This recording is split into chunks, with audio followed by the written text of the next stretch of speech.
اتنا خوبصورت ہو، ہمارا انداز حیات اتنا خوبصورت ہو.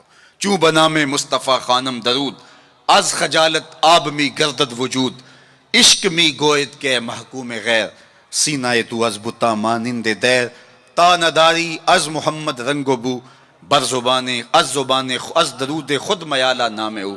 کہا کہ جب تو حضور پہ درود پڑھتا ہے تو ذرا اپنے اندر بھی اتر کے دیکھ کس کا نام لے رہا ہے اور تیرے اپنا طرز حیات کیا ہے. یاری لا تو پاک نبی سنگ، اے پر پوری یاری، پھر درود قبول ہے تیرا لکھ نہ لو ایک واری.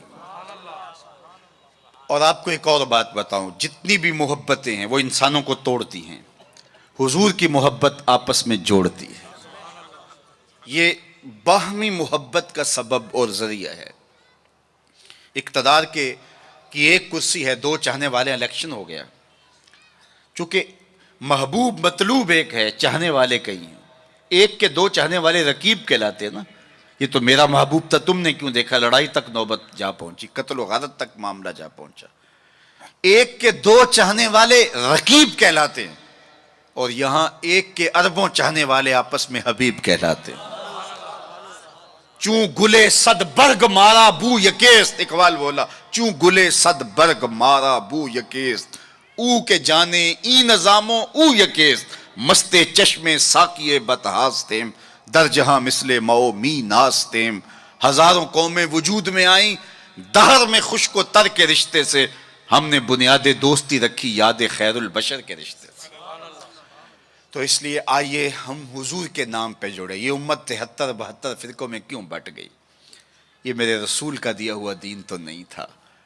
ہم ایک دوسرے کے گریبان نوچنے لگے، پھر ہر فرقے کے اندر لابیاں، اور پھر ہر لابی کے اندر کئی جماعتیں اور گروہ بندیاں. حضور نے تو ہمیں وحدت کا درس دیا تھا، حضور نے ہمیں محبت کا سبق پڑھایا تھا. میں آج بھی پوری دنیا پہ یہ کہتا ہوں، آؤ محبت رسول پہ آ جاؤ. محبت رسول پہ آ جاؤ گے تو فرقے خود بخود دم توڑتے چلے جائیں گے. یہ ہماری محبت ناقص ہے کہ ہم آپس میں الجھ رہے ہیں. اگر محبت کامل ہو تو پھر ایک ایسی برادری بنتی ہے جس میں صہیب روم سے آتے ہیں، سلمان فارس سے آتے ہیں، بلال حبشے سے آتے ہیں، صدیق اکبر مکے سے ہیں، سعد مدینے سے ہیں، لیکن آپس میں اخوت پیدا ہوتی ہے. یہ بھائی چارے کی بنیاد اور ضمانت ہے. تو چوں گلے صد برگ مارا بو یکیست، او کے جانے ای نظاموں او یکیست. میرے استاد ایک شعر جھوم کے پڑھا کرتے تھے، اور آج میں وہ آپ کی نظر کر رہا ہوں، آپ کے ذوق کی تسکین کے لیے، کہ محمد کی وساطت سے محبت تیری میری ہے.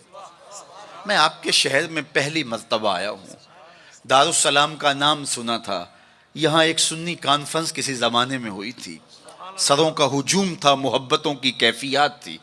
مجھے شوق تھا کہ میں بھی اس بستی کے مکینوں کو دیکھ آؤں، لیکن آپ کی آنکھوں میں چمکتا ہوا پیار، پیشانیوں پہ لکھی ہوئی محبت. میرا تو آپ کا پہلا تعارف ہے، میری آپ کی برادری الگ ہے، میرا آپ کا کوئی کاروباری سانج نہیں ہے، لیکن آپ کے دل میں میرے لیے محبت اور میرے دل میں آپ کے لیے دعائیں. یہ رشتہ قائم کیسے ہوا؟ تو میرے استاد جھوم کے پڑھا کرتے تھے، محمد کی وساطت سے محبت تیری میری ہے، محبت اصل ہے ان کی، نہ تیری ہے نہ میری. تو یہ وہ بنیاد ہے محبت کی. اور ایک بات اور کروں کہ جتنی بھی محبتیں ہیں، وہ غالب نے کہا تھا نا، عشق نے غالب نکما کر دیا، ورنہ ہم بھی آدمی تھے کام کے. ایک وہ عشق بھی ہے جو اچھے بھلے انسان کا بیڑا غرق کر کے رکھ دیتا ہے، اور وہ منہ چھپاتا پھرتا ہے. وہ عشق نکما کر دیتا ہے، صلاحیتوں کو جو ہے وہ زائل کر دیتا ہے. ایک وہ عشق ہے، اور یہ وہ عشق ہے جو بلال کو پستیوں سے اٹھا کے کعبے کی چھت پہ کھڑا کر دیتا ہے. یہ بندہ نواز عشق ہے. اور یہ بھی سنیے کہ جتنے بھی عشق ہیں ان کا انجام رسوائی ہوتا ہے. میں سویر سے لے کر شام تک سڑکوں پہ سفر پہ ہوں. کل شیخو پورے تھا، پھر آج دھوبی گھاٹ، تو اب آپ کے پاس. کل اگلی منزل وہ کبھی کیا کسی نے کہا، کبھی عرش پر کبھی فرش پر، کبھی ان کے در کبھی در بدر، غم عاشقی تیرا شکریہ میں کہاں کہاں سے گزر گیا. میں ایک دن سیالکوٹ سے واپس آ رہا تھا، تو راستے میں ایک جھونپڑا بنایا تھا کسی ملنگ نے، تو اس کے اوپر لکھا تھا سڑکوں والی سرکار. تو میں نے اپنے ساتھی سے کہا کہ یہ تو کنارے والی سرکار ہے، سڑکوں والی سرکار تو ہم ہیں کہ سویر سے لے کر شام تک سڑکوں پہ ہی رہتے ہیں. تو جو بندہ سڑکوں پہ رہے تو اس کے تجربات بھی فزوں تر ہوتے ہیں. تو آپ نے گاڑیوں کے پیچھے لکھے جملے لکھے پڑے ہوں گے، میں تو روز ان مراحل سے گزرتا ہوں، کبھی کسی ٹرک کے پیچھے کچھ لکھا ہے، وہ لکھنے والے کے اس ڈرائیور کے نفسیات کا خلاصہ ہوتا ہے۔ تو کئی جملے تڑپا دیتے ہیں، کئی رلا دیتے ہیں، کوئی ایسے جملے ہوتے ہیں کہ پھر ہنسی نہیں تھمتی، اور کچھ ایسے جملے بھی ہوتے ہیں کہ جو ہے وہ لفظ سل جاتے ہیں۔ ایک جملہ آپ نے بھی پڑھا ہوگا اور بار بار پڑھا ہوگا، صنم بے وفا۔ تو میں اپنے دوستوں کو پوچھتا ہوں یہ بتاؤ کیا لکھا ہے، تو وہ کہتے ہیں جناب آپ بھی تو پڑھ رہے ہیں۔ میں نے کہا اس کا مطلب کیا؟ کہتے ہیں جناب آپ بتا دیجئے۔ میں نے کہا یہ تحریری احتجاج ہے، کسی نے کسی سے پیار کیا ہوگا اور بے وفائی کے لیے آج اپنی بھڑاس نکال رہا ہے، غصہ نکال رہا ہے۔ تو میں کہا صاحب تو نے پیار اس سے کیا جس نے بے وفائی کی، آ تجھے اس چوکھٹ پہ لے چلوں۔ جو ہاتھ پکڑتے ہیں تو حشر کے دن بھی نہیں چھوڑتے۔ تو محبت کا ربط ان سے قائم کیجئے، محبت کا رشتہ ان سے قائم کیجئے جو تمہارے لیے عزت کا باعث ہے۔ تم محبوب کا نام نہیں چھپاتے رہو گے، بلکہ تمہارے لیے قرار جاں ہے، تمہارے لیے تسکین جاں ہے ان کا نام، اور ان کا ذکر تمہارے لیے راحتوں کا سما۔ وعلیکم السلام۔ تو ان کا ذکر راحتوں کا سما اور تسکین اور قرار کا ذریعہ بن جائے گا۔ تو یہ وہ نام ہے جو عزت نواز۔ میں تو یہ کہتا ہوں کہ یہ محبت ہمارے لیے عزت کا سبب ہے۔ اعلیٰ حضرت نے کیا خوب کہا، جس کا حسن اللہ کو بھی بھا گیا، جس کا حسن اللہ کو بھی بھا گیا، ایسے پیارے سے محبت کیجئے۔ ایسا تو نہیں کہ محبوب کا نام چھپاتے پھریں، بلکہ یہ وہ محبت ہے، وہ بندہ نواز محبت ہے کہ جو ہمارے لیے باعث فخر و مباحات ہے، ہمارے لیے باعث عزت ہے۔ اعظم چشتی نے تو قلم توڑ دیا، اپنا معیار زمانے سے جدا رکھتے ہیں، ہم تو محبوب بھی محبوب خدا رکھتے ہیں۔ وہ گلیوں میں آوارہ پھرنے والا کوئی شخص محبوب تھوڑا ہے کہ شرمندگی ہو؟ ہمارا محبوب تو وہ ہے کہ جو عرش کی راہوں کا سیاح ہے نا۔ تو یہ ناز ہے، یہ فخر ہے ہمارے لیے۔ تو پھر جس سے محبت کی جاتی ہے اس کی محبت کا ایک تقاضا، میری بات اپنے اختتام کو پہنچے، کہ بندہ جس سے محبت کرتا ہے اس کی فکر کو اختیار کرتا ہے اور اس کو اپنی روح میں اتارتا ہے، اور پھر اس کا مبلغ بن جاتا ہے، اس فکر کے ابلاغ کے لیے اپنی صلاحیتوں کو صرف کر دیتا ہے۔ تو میں اور آپ اگر آقا و مولا سے محبت کرتے ہیں، حضور سے الفت کا ربط و رشتہ رکھتے ہیں، تو ان کا لایا ہوا نظام حیات ہماری روحوں میں اترنا چاہیے۔ ہمارے طرز زندگی اس بات کی گواہی دیں کہ ہم حضور کے غلام ہیں، اور پھر اس خوشبو کو اطراف عالم اور اکناف جہاں کے اندر ہم پھیلا کر کے جو ہے وہ اس منصب کو ادا کرنے کی کوشش کریں، اور ہماری زندگی اس کی گواہی دے۔ صحابہ نے اپنی زندگیاں اس مقصد کی خاطر لگائیں اور شب و روز ایک کر کے رکھ دیا۔ آج اصحاب رسول کی قبریں پوری دنیا کے اوپر ہمیں ملتی ہیں۔ یار مدینہ المنورہ کو دیکھنے کے لیے لوگ تڑپتے ہیں، تو یہ شہر مدینہ چھوڑ کے چلے کیوں گئے؟ اور اس ٹھنڈی چھاؤں کو چھوڑ کے کوئی کہاں جا کے دفن ہوا، کسی نے کہاں چاند وار دی؟ تو اصل بات یہ ہے کہ محبوب کا مشن عزیز ہوتا ہے، محبوب کی فکر عزیز ہوتی ہے۔ وہ کسی نے کہا تھا نا، میں مر کے بھی زندہ ہوں اہل وفا کی محفل میں، میری محفل میں آ میرا مزار نہ پوچھ۔ تو جب ان کے ہوئے ہو تو پھر اپنی زندگی، اور وہ لوگ جنہوں نے حضور کا نام لیا، اس تابی کی کہانی کوئی نہیں بھول سکتا جس کا ذکر اقبال نے کیا، کہ وہ گھوڑے کی ننگی پیٹھ پہ بیٹھ کے اللہ کے دین کا پیغام لے کے آگے بڑھا، اور چلتے چلتے دلدل آ گئی تو اس نے گھوڑے کی باگیں کھینچ لی اور کہا مالک میرے جذبے تو جواں تھے، تیری زمین ہی ختم ہو گئی۔ اس پہ اقبال نے کہا تھا، دی اذانیں کبھی یورپ کے کلیساؤں میں، کبھی افریقہ کے تپتے ہوئے صحراؤں میں، دشت و دشت دریا بھی نہ چھوڑے ہم نے، بحر ظلمات میں دوڑا دیے گھوڑے ہم نے۔ تو آج میں اور آپ ان جذبوں سے سرشار ہوں گے، لیکن وہی بات جو میں عرض کر چکا، اس کا آغاز ہماری اپنی ذات سے ہوگا۔ ہمارا عمل گواہی دے گا، ہمارا رویہ گواہی دے گا، ہمارا طرز زندگی گواہی دے گا۔ ہم دوسروں کو مسلمان کرنے کے لیے بے چین ہیں، ذرا 2 لمحوں کے لیے اپنے اندر بھی اتر کے دیکھو، یہ پاپی بھی سیدھا ہوا ہے کہ نہیں ہوا؟ اس من کے اندر بھی روشنی ہوئی ہے کہ نہیں ہوئی؟ میں تو میلاد کے موسم میں گلی گلی کہتا رہا، تمہیں مبارک ہو تم نے جھنڈیاں لگائیں، مجھے اچھا لگا تم نے گھروں کی چھتوں پہ چراغاں کیا، لیکن کوئی جھاڑو لے کے دل نگر میں بھی آنا، کہیں دل کی گلیاں اندھیر نگر نہ رہ جائیں، کوئی دیا کوئی محبت کا چراغ دل میں بھی روشن کرنا۔ اگر دل کی دنیا آباد ہو گئی تو پوری کائنات روشن ہو گئی۔ میرے حضور نے فرمایا انسان کے جسم میں گوشت کا ایک ٹکڑا ہے، اگر وہ صحیح ہو جائے تو پورا جسم صحیح ہو جاتا ہے، اگر وہ خراب ہو جائے تو پورا جسم خراب ہو جاتا ہے۔ پھر پھر فرمایا الا وہی القلب، سنتے ہو گوشت کے اس ٹکڑے کا نام دل ہے۔ حضرت نبی رحمت کی مجلس لگی تھی، ہجوم عاشقاں تھا، تو ایک دن حضور نے فرمایا جنتی دیکھنے کا شوق ہو تو دروازے پہ دیکھو۔ کہتے ہم نے دیکھا ایک بوڑھا شخص ہاتھ میں جوتا پکڑا ہے بائیں ہاتھ میں، اور تازہ آثار وضو اس کی داڑھی پر نمایاں ہیں، تو وہ مسجد میں داخل ہوا۔ خیر اگلا دن ہوا تو پھر کہا اگر کسی کو جنتی دیکھنے کا شوق ہے تو دروازے پہ دیکھو۔ ہم نے کہا دیکھیے آج کون خوش نصیب آتا ہے، تو وہی بزرگ دوبارہ آئے، بائیں ہاتھ میں جوتا پکڑا ہے اور آثار وضو چہرے پہ حویدہ ہیں۔ تیسرا دن آیا تو پھر کہا جنتی دیکھنے کا شوق ہے تو دروازے پہ نظریں رکھو۔ ہم نے دیکھا تو وہی بزرگ اسی حالت میں آئے۔ مجلس ختم ہوئی تو میں ان بزرگوں کے پیچھے چل پڑا۔ حضرت عبداللہ بن عمر کہتے ہیں کہ میں جب پیچھے چلا تو انہوں نے کہا کیسے میرے پیچھے آ رہے ہو؟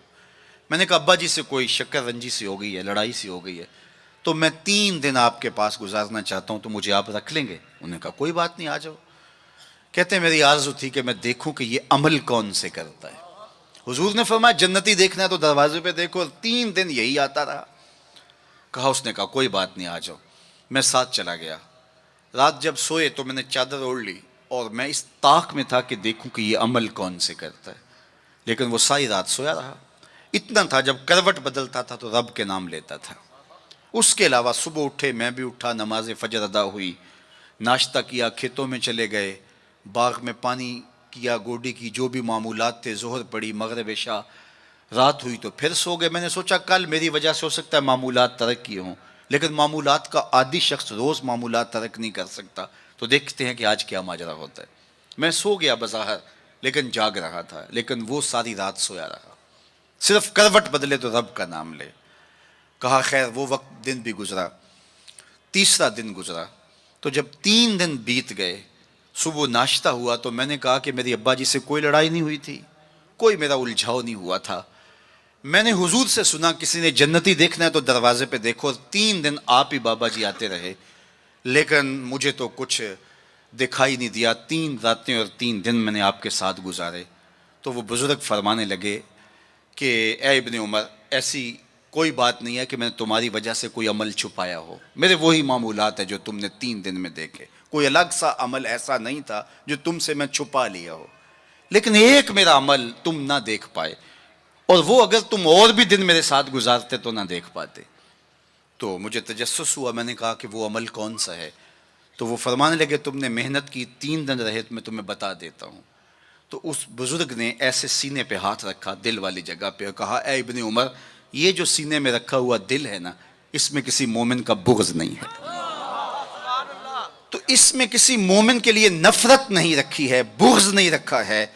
تو آج میں اور آپ جنت کے مسافر بننا چاہتے ہیں تو اس اندر کی دنیا کو صاف کیجئے، اور جب اس میں جھاڑو دیں گے اور اس کی صفائی کریں گے تو پھر محبوب کے جلوے آپ کو یہاں دکھائی دیں گے، نہ مسجد وچ نہ مندر وچ، لب یار نو اپنے اندر وچ، وفی انفسکم افلا تبصرون۔ تو آئیے میں اور آپ اپنے باطن کی صفائی کے لیے کوشاں ہوں۔ زندگی لمحہ لمحہ ٹوٹ رہی ہے، اور میں اور آپ ایک ایک سانس کر کے اپنی زندگی کو توڑ رہے ہیں۔ یہ اٹھتے ہوئے قدم ہیں، سیدنا علی المرتضیٰ فرماتے ہیں، یہ ہماری جو سانسیں ہیں یہ اٹھتے ہوئے قدم ہے، یہ پگھلتی ہوئی برف ہے جو ہمیں موت کے قریب لے جا رہی ہے۔ ایک بزرگ کہتے ہیں مجھے یہ سمجھ نہیں تھی کہ یہ جو قرآن نے کہا ان الانسان لفی خسر، بے شک انسان خسارے میں ہے، تو میں نے کہا یہ خسارے میں کہاں ہے؟ کہاں گھاس پھونس کے جھونپڑے اور کہاں علی نصب گھر اور بنگلے، انسان تو آگے جا رہا ہے، تو یہ خسارے میں کیوں کہا گیا؟ تو میں سمرقند کے بازار سے گزر رہا تھا، وہاں ایک آدمی پھٹے پہ رکھ کے برف بیچ رہا تھا اور ساتھ آوازیں لگا رہا تھا۔ آج کل تو یہاں وہ پاپڑ بیچنے والے بھی آوازیں لگاتے ہیں، تو وہ سمرقند کے بازار میں برف رکھ کے بیچ رہا تھا اور ساتھ آواز لگا رہا تھا ارحموا ارحموا الی من یذوب راس مالہ، او گزرنے والو میرے پہ ترس کھاؤ، میں ایسا تاجر ہوں جس کا راس المال پگھلتا چلا جا رہا ہے، کیونکہ برف ایک ایسا سودا ہے جو گاہک کا انتظار نہیں کرتا۔ آپ کپڑا بیچتے ہیں، آج گاہک نہیں آئے، ہو سکتا ہے کل 4 آنے مہنگا بیچ لیں۔ آپ پیٹرول بیچتے ہیں، ہو سکتا ہے پڑا پڑا 6 روپے اوپر چلا جائے، آپ کروڑوں کے فائدے میں چلے جائیں، لیکن اگر برف کا کل گاہک آپ بھی آ گیا اور مہنگی بھی ہو گئی، برف ہی نہیں ہوگی، تو وہ کہتا ہے لوگوں میرے پہ رحم کرو، مجھ سے برف لو، میں ایسا تاجر ہوں جس کا راس المال پگھلتا چلا جا رہا ہے۔ ارحموا ارحموا الی من یذوب راس مالہ، تو قدم رک گئے، اور کہا کہ مجھے ان الانسان لفی خسر کا ترجمہ سمجھ میں آ گیا. جس طرح تیری برف پگھلتی جا رہی ہے میری زندگی پگھلتی جا رہی ہے، تیری برف قطرہ قطرہ پگھل رہی ہے، میری زندگی سانس سانس پگھل رہی ہے. اگر تو اب بیچ لیتا ہے، اس کے بدلے درہم لے لیتا ہے، دینار لے لیتا ہے، پارچہ جات لے لیتا ہے، کوئی جنس لے لیتا ہے، تجھے 4 آنے بچ جائیں گے. اور میں بھی ان سانسوں کے بدلے درود پڑھ لیتا ہوں، ان سانسوں کے بدلے نماز پڑھ لیتا ہوں، سانسوں کے بدلے قیام کرتا ہوں، رکوع کرتا ہوں، سجود کرتا ہوں، کسی دکھی کے کام آ جاتا ہوں، کسی پریشان حال کی پریشانی دور کر دیتا ہوں، تو یہ میری سانسیں کام آ گئی. تو آج وقت ہے، وہ کسی پنجابی شاعر نے کہا تھا نا، آج ساوی نے کھلے راوی نے انج ٹوکن اکھڑے ٹکڑے نہیں. آج وقت ہے، آج فرصت ہے. وہ فقیر کھڑا تھا بازار میں رو رہا تھا، تو کسی نے گزرتے ہوئے کہا بابا کسی نے مارا ہے، تنگ کیا ہے؟ کہا نہیں کوئی ایسا ماجرا نہیں ہوا، ان کے رویے نے رلا دیا. کہا کیا مطلب؟ کہا ان کو دنیا میں کھوئے ہوئے دیکھا، دل میں ترس جاگا، تو میرا خیال ہوا ان بندوں کی اور رب کی صلح نہ کروا دوں. تو کہا پھر کیا ہوا؟ کہا میں نے اس سے بات کی، آواز آئی لے آ میری چوکھٹ پہ، ایک آنسو سے سارے گناہ معاف کر دوں. میں بڑا خوش ہوا، میں ان سے بات کی، یہ الٹا میرا مذاق اڑانے لگے، جا بابا اپنا کام کر، تمہیں کیا پتا ہوتا ہے دنیا اور دنیا داری کیا ہوتی ہے. تو وہ تو مان رہے، یہی نہیں مان رہے. تو مجھے اس پہ رونا آ گیا. خیر وقت گزر گیا. اگلے دن وہی شخص قبرستان کے قریب سے گزرا، دیکھا وہ فقیر وہاں کھڑا بھی رو رہا تھا. کہا بابا بازاروں میں بھی روتا ہے، قبرستانوں میں بھی روتا ہے، آج کیا ماجرا ہے؟ کہا کہانی کل والی ہے. کہا کیا مطلب؟ کہا ان سے مایوس ہو گیا تو آج ادھر نکل آیا، اور میرا خیال ہوا آج ان کی اور رب کی صلح کرواؤں. تو تجسس سے پوچھا آج کیا بنا؟ کہا آج یہ مان گئے وہ نہیں مانتا، کل وہ مانتا تھا یہ نہیں مان رہے تھے، اور آج یہ مانتے ہیں وہ نہیں مانتا. وقت پر کافی ہے قطرہ بھی آب خوش ہنگام کا، جل گیا جب کھیت برسا می تو پھر کس کام کا. آئیے میں اور آپ اپنے رب سے اپنے تعلق کو جوڑ لیں، اپنی زندگی کو کبھی بھی نماز سے محروم نہ رہنے دینا. سونے سے قبل 5 انگلیاں بھی گن لینا اور 5 نمازیں بھی گن لینا. اس شخص سے بڑا بدبخت کوئی نہیں ہے جو رب کے حضور سجدہ ریز نہیں ہوتا ہے. یہ بد نصیبی ہے کسی شخص کی کہ اس کی پیشانی کو سجدے کا نور نصیب نہ ہو. بعض لوگ کہتے ہیں میں نہیں کرتا سجدہ. میں کہتا ہوں تو کون ہے بدبخت، تجھے رب اپنی چوکھٹ پہ بلاتا ہی نہیں. اتنا بد نصیب ہو گیا ہے کہ تجھے دھتکار دیا گیا، حیا علی الصلاح حیا علی الفلاح. 5 وقت صدائے دل نواز سنتا ہے لیکن تیرے قدم نہیں اٹھتے، تجھے توفیق نصیب نہیں ہوتی. اس سے معافی مانگ اور اپنی زندگی کو سجدوں سے آباد کر. مخلوق خدا کے ساتھ شفقت یہ اللہ اور اس کے رسول کی قربت کا ذریعہ ہے. میرے والد گرامی فرمایا کرتے تھے اگر تم چاہو کہ حضور تم سے پیار کریں تو حضور کی امت سے پیار کیا کرو. آپ کسی کے بچے کی گال سہلائیں، اس کو پیار کریں تو اس کے باپ کے دل میں آپ کے لیے پیار پیدا ہو جاتا ہے. تو حضور کی امت سے پیار کریں گے تو حضور تم سے پیار کریں گے. اللہ آپ کو سلامت رکھے، دنیا آخرت کی برکتیں آپ کی روحوں میں ڈال دیں. اقبال کے سارے کلام کا رس نچوڑیں تو خلاصہ یہ نکلتا ہے محمد سے وفا تو نے تو ہم تیرے ہیں، یہ جہاں چیز ہے کیا لوح و قلم تیرے ہیں. اقبال کہتے ہیں حضور سے وفا کرو، قلم بھی تمہیں دے دیں گے، تختی بھی تمہیں دے دیں گے، پھر جو لکھنا ہوا خود ہی لکھ لینا، پھر تمہاری تقدیر کے فیصلے کہیں اور نہیں ہوں گے. خدا بندے سے خود پوچھے گا بتا تیری رضا کی، لیکن شرط ہے کہ تم ان کے ہو جاؤ. وآخر دعوانا ان الحمد للہ رب العالمین. آپ حضرات تشریف رکھیں گے. میں معززین گرامی قدر سے التجا کرتا ہوں صرف 2 منٹ کے لیے وقت عطا فرما دیں. بچوں کو اگر سندات عطا کرنے کا موقع فراہم کر دیں تو کرم ہوگا. خصوصی حضرات تشریف رکھیں، خدا کا واسطہ تشریف رکھیں. حضراہ کرم بیٹھ جائیں، برائے مہربانی بیٹھ جائیں. بہت مہربانی ہوگی بچوں کو سند حاصل کرنے دیں، بڑی کرم نوازی ہوگی. بیٹھ جائیں، خدا کے واسطے بیٹھ جائیں، برائے مہربانی بیٹھ جائیں، برائے مہربانی بیٹھ جائیں. 2 منٹ کے لیے وقت دے دیں. حافظ محمد دانش صاحب تشریف لاتے ہیں. کس طرح بیٹھیں گے؟ کس طرح؟ حافظ محمد دانش صاحب تشریف لاتے ہیں. حافظ محمد عبد الباسط صاحب